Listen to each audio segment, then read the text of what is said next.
Nous allons dans cette séquence traiter un cas un peu particulier d'un formulaire que nous souhaiterions mettre en place sur le site. Nous avons bien entendu un nom, un email, un statut, contacté par, enfin tout un tas d'informations que nous allons recueillir à l'intérieur de ce formulaire. Or, nous souhaiterions en fait qu'une notification soit faite sur l'utilisateur.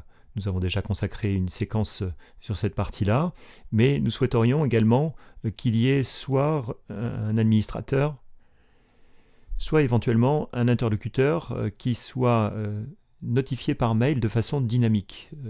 Je m'explique sur ce point.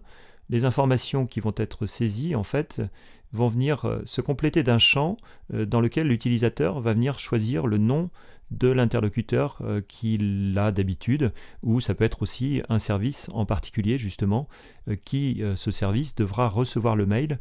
Donc, dans le cas où un service est concerné, il reçoit le mail. Dans un autre cas, ce mail ne sera pas envoyé vers cette personne. Alors, comment, justement, traiter ici cette information?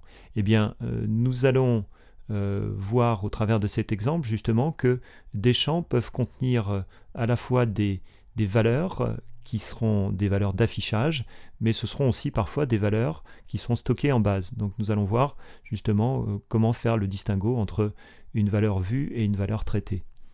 Alors pour cela, nous allons rajouter un champ de type liste déroulante que nous allons appeler interlocuteur.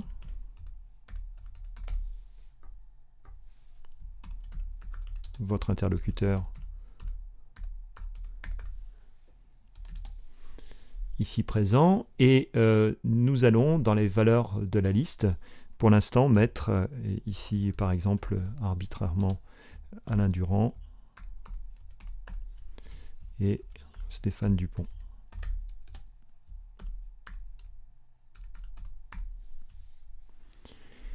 Donc si je valide ce champ,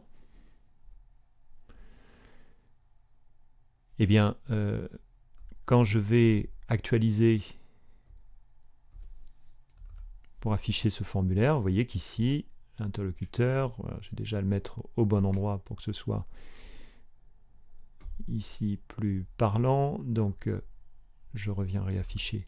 Voilà, donc ici, il va falloir que l'internaute choisisse entre Alain Durand et Stéphane Dupont. Or, le problème, c'est que si jamais je retourne dans la partie propriété et que dans email de l'administrateur ou email additionnel, peu importe, je viens remplir cette zone, eh bien à un moment donné, il va falloir que je choisisse dynamiquement le destinataire, justement, et ce destinataire ne pourra recevoir le mail que si j'y ai saisi une adresse email valide à cet endroit-là. Or, vous voyez que dans les propriétés du champ, on est loin d'avoir ces informations, puisque pour l'instant, nous n'avons que des noms et prénoms.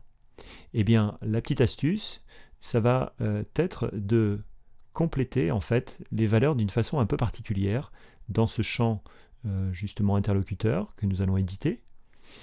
Nous allons pouvoir compléter cette ligne en séparant à la fois la valeur vue et la valeur traitée au travers d'une barre verticale. Alors, j'enregistre moi actuellement à partir d'un Mac, et le raccourci clavier sur Mac va être la touche Alt majuscule et la touche L.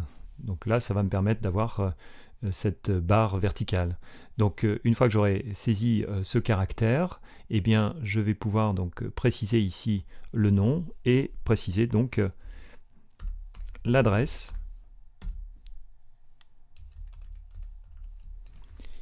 de cet interlocuteur. Donc je fais la même chose pour celui d'en dessous.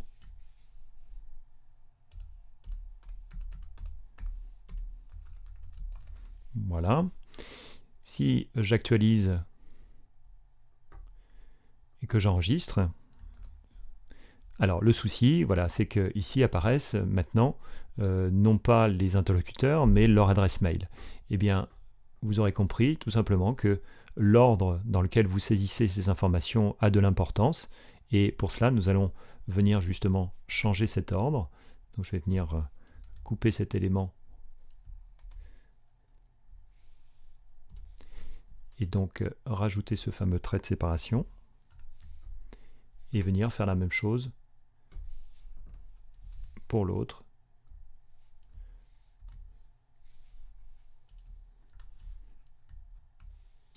Donc la règle ici, je vous la résume.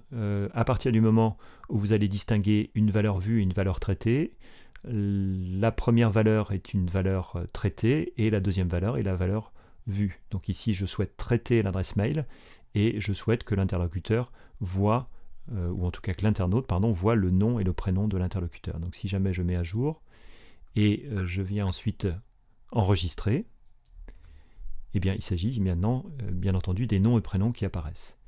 Alors, ça n'est pas terminé, puisqu'il va falloir maintenant que je gère l'envoi du mail vers cet administrateur. Rendez-vous dans Propriétés, email de l'administrateur, et dans la zone destinataire, eh bien, vous aurez simplement à mettre le champ interlocuteur value, et en fonction du choix qui sera fait à ce niveau-là, eh bien, si Alain Durand est sélectionné, ce sera sur la première valeur, donc l'équivalent de cette adresse mail de Alain Durand qui sera choisie pour envoyer ce formulaire de notification administrateur.